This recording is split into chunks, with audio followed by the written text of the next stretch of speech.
Hello and welcome to Waiver Consulting Group.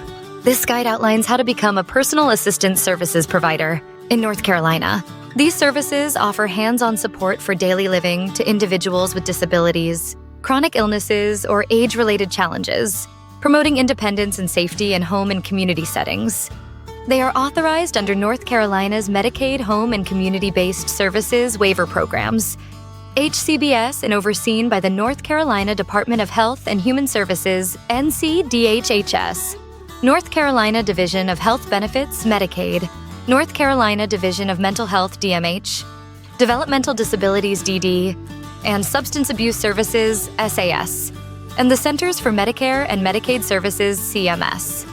Approved providers offer various services like personal care, mobility support, meal preparation, and medication reminders.